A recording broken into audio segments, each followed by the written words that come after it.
Hello my dear students, Srishti classes में आपका स्वागत है। ये कक्षा 10 के लिए आपका भौतिक विज्ञान कक्षा 10 का ये भौतिक विज्ञान जिसमें हम विद्युत ऊर्जा की बात करेंगे। किस पे? विद्युत ऊर्जा की, इलेक्ट्रिक एनर्जी की बात किया जाएगा। इसमें देखिए विद्युत ऊर्जा क्या बात करेंगे हम? विद्युत ऊर्जा, इलेक्ट्रिक एनर्जी, इसको क्या कहते हैं? Electric energy. कहा जाता है कि विद्युत ऊर्जा किसे कहते हैं? किसी चालक में विद्युत आवेश प्रवाहित होने से जो ऊर्जा व्यय होती है उसे विद्युत ऊर्जा कहते हैं। कहा जाता है कि कोई आवेशित कण है, जैसे एक हम विद्युत चालक लेंगे, ये हमारा क्या है? एक विद्युत चालक है। इसमें इलेक्ट्रॉन भरे हुए हैं, इसमें इलेक्ट्रॉन ये रहते हैं, और इसमें जब एक बैटरी से हम धारा प्रवाहित करते हैं, इसमें क्या है? एक बैटरी या सेल से इसमें धारा प्रवाहित करते हैं, ये प्लस ये माइनस, एक यहाँ पर कुंजी के माध्यम से जब इसमें धारा प्रवाहित किया जाता है तो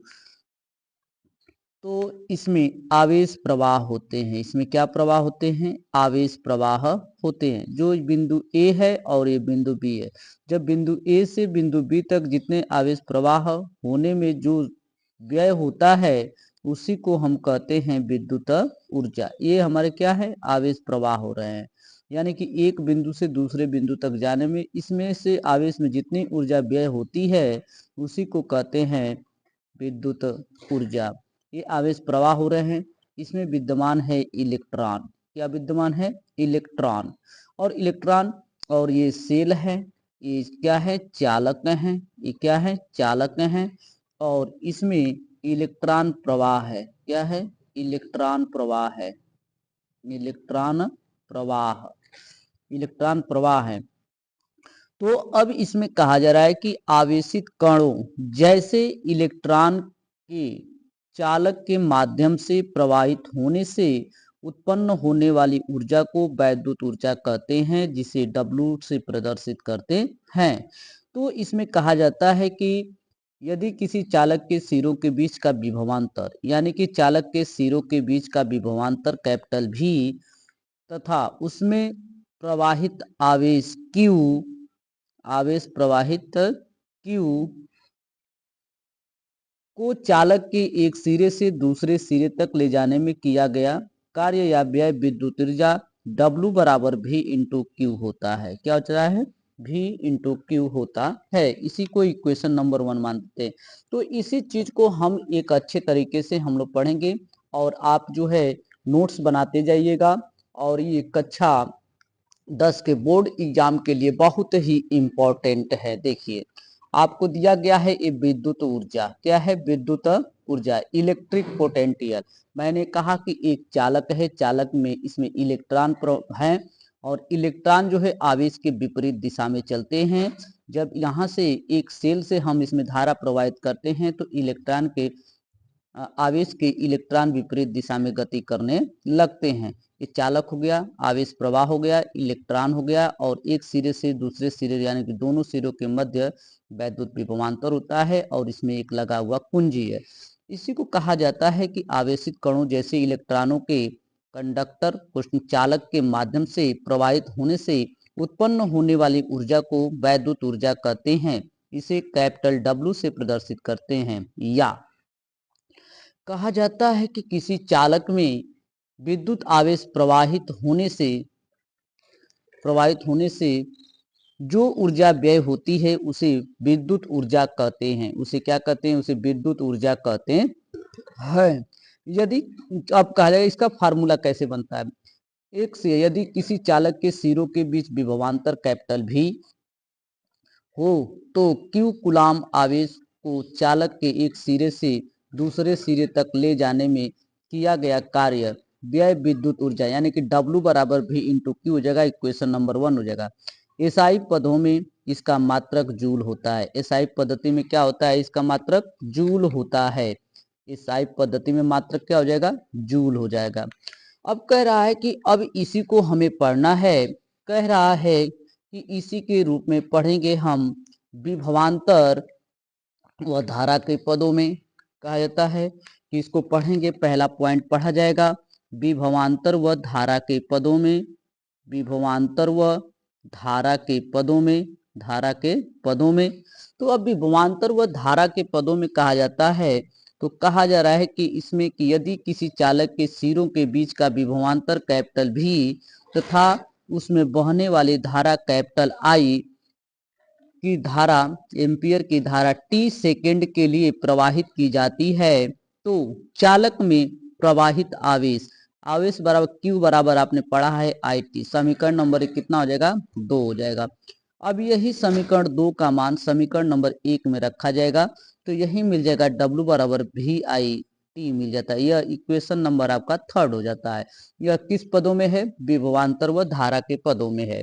तो यही चीज यहाँ पर ये दर्शाया गया है कि विभवांतर व धारा के पदों में वैद्युत ऊर्जा, यदि किसी चालक के सिरों के बीच विभवांतर कैपिटल भी वोल्ट है तथा इसमें आई एम्पियर की धारा टी सेकेंड के लिए प्रवाहित की जाती है, तो चालक में प्रवाहित आवेश, तो आपने जब विद्युत चैप्टर चालू किया था तो उसमें पहले ही पढ़ाया गया था वैद्युत आवेश।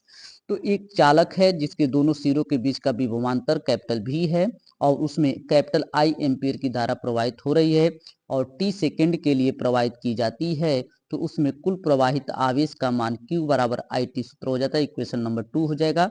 फिर कहा जा रहा है कि समीकरण 2 से Q का मान समीकरण 1 में रखने पर, इसमें मान हमने रख दिया, तो यही W बराबर क्या निकल जाएगा, वी आई टी हो जाएगा, समीकरण नंबर 2 हो जाएगा।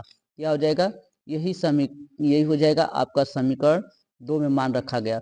फिर इसी के पद में हम बात करेंगे प्रतिरोध, धारा व प्रतिरोध के पदों में, धारा व प्रतिरोध के पदों में यही चीज आपको देखिए दर्शाया गया है। प्रतिरोध व धारा के पदों में विद्युत ऊर्जा कह रहा है कि यदि किसी चालक का प्रतिरोध कैपिटल आर ओम हो तो, यदि किसी चालक का प्रतिरोध कैपिटल आर ओम हो तो ओम के नियम के अनुसार, ओम बराबर आप ओम के नियम का भी बराबर आई इंटू आर पढ़े। तो अब यहाँ से धारा व प्रतिरोध के पदों में हमें यहाँ से आर का मान, समीकरण नंबर कह रहा है कि समीकरण 4, ये कितना बन जाएगा, समीकरण नंबर 4, समीकरण 4 से, समीकरण 4 से भी का मान, भी का मान समीकरण 3 में रखने पर, समीकरण 3 में रखने पर, समीकरण 3 में रख देंगे तो अब समीकरण 3 क्या निकला था, W बराबर वी आई टी निकला था। तो अब इसके भी का मान उठा करके ला कर रखेंगे, तो अब कहेगा कि अब भी का मान यानी कि W बराबर वी बराबर आई इंटू आर हो जाएगा, फिर आई इंटू टी हो जाएगा, आई से आई का मल्टीपल करेंगे, W बराबर आई स्क्वायर आर टी हो जाएगा। यह हो गया, यह समीकरण नंबर कितना बन गया, 5 बन गया।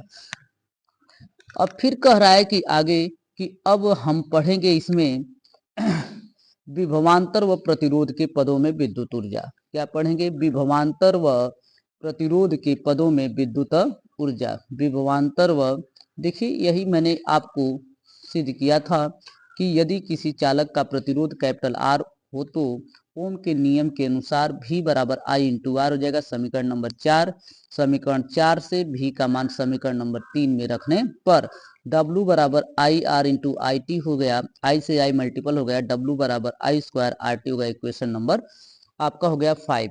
फिर कह रहा है कि विभवांतर व धारा के पदों में, विभवांतर व धारा के पदों में, अब यहाँ पर हम बात करेंगे विभवांतर व धारा के पदों में, विभवांतर व धारा के पदों में, धारा के पदों में अब ये बात किया गया है, तो हम लगाएंगे पुनः ओम का नियम। क्या होगा, पुनः ओम के नियम से, ओम के नियम से, अब पुनः ओम का नियम लगेगा तो आपका हो जाएगा V बराबर आई इंटू आर हो जाएगा। अब यहाँ से कहा जा रहा है कि I बराबर V अपान आर हो जाएगा। तो अब यह समीकरण नंबर क्या हो जाएगा, 6 हो जाएगा। यह समीकरण नंबर 6 हो गया। समीकरण 6 का मान समीकरण नंबर 5 में रखने पर, समीकरण नंबर 5 में रखा जाएगा। समीकरण, ठीक है, समीकरण 6 हो गया। ये समीकरण 6 का मान यहाँ पर लिख दे रहे हैं, समीकरण 6 से आई का मान समीकरण 5 में रखने पर। तो समीकरण नंबर 5 यही है। तो आपका बन गया W बराबर I के स्थान पर हो जाएगा V अपान R हो जाएगा का स्क्वायर हो जाएगा इंटू R इंटू टी हो जाएगा। तो अब यहाँ से हम कर सकते हैं, तो यह हो जाएगा V स्क्वायर बटा के R स्क्वायर इंटू टी हो जाएगा। R से R कैंसिल हो गया, तो हो जाएगा आपका V स्क्वायर बटा के R इंटू टी हो जाएगा। तो यही आपका निकल जाएगा कि W बराबर V स्क्वायर टी अपान R हो जाएगा। यह समीकरण नंबर कितना हो जाएगा? 7 हो जाएगा। ये कितना हो गया? समीकरण नंबर 7 हो गया। तो अब इसी के पदों में हमें ज्ञात करना है। आपने समझ लिया कि विभवांतर व धारा के पदों में क्या होते हैं। तो पुनः ओम के नियम से V बराबर I इंटू आर हो जाएगा। यही समीकरण यहाँ से I बराबर V अपान आर हो जाएगा। समीकरण नंबर 6 बन जाएगा। समीकरण 6 से I का मान समीकरण नंबर 5 में रखने पर, तो यहाँ से हो जाएगा W बराबर V अपान आर का whole square into R into T हो जाएगा। तो यह V square upon R into T हो जाएगा। इस आर से आर एक कैंसिल हो जाएगा, बचेगा V square T upon R. यह W हो जाएगा बराबर।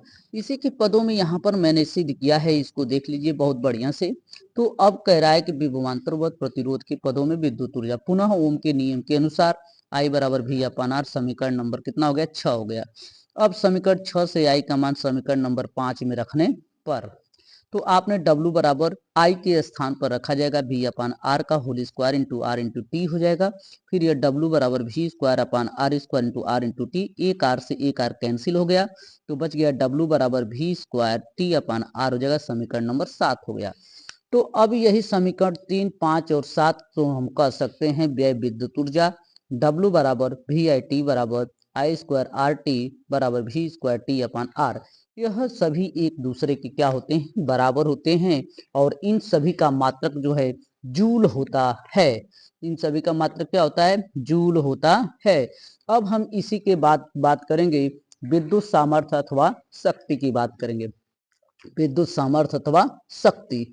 और आपको एक क्वेश्चन भी आगे मिलेंगे। जब ये थ्योरी सभी समाप्त कर लेंगे तो आपको क्वेश्चन भी मिलेंगे। अब देखिए, ये पहले आपने पढ़ा विद्युत ऊर्जा। विद्युत ऊर्जा ये पूरा आपका है, और ये पूरा ही एक नए सिरे से है। और आप इसका नोट्स भी बनाते रहिए। कक्षा 10 में जो आप पढ़ने वाले विद्यार्थी हैं और जो इस समय बोर्ड देने वाले विद्यार्थी हैं, वो सभी अपना एक सिलेबस को एक रिकॉर्ड मतलब कि सिलेबस को बढ़िया से पढ़ते रहें। और आपके परीक्षा भी होने वाले हैं, और कक्षा 10 के लिए ये बहुत ही इम्पोर्टेंट है। क्या है? कक्षा 10 के लिए बहुत ही इम्पोर्टेंट है ये। बहुत बहुत धन्यवाद। Thank you.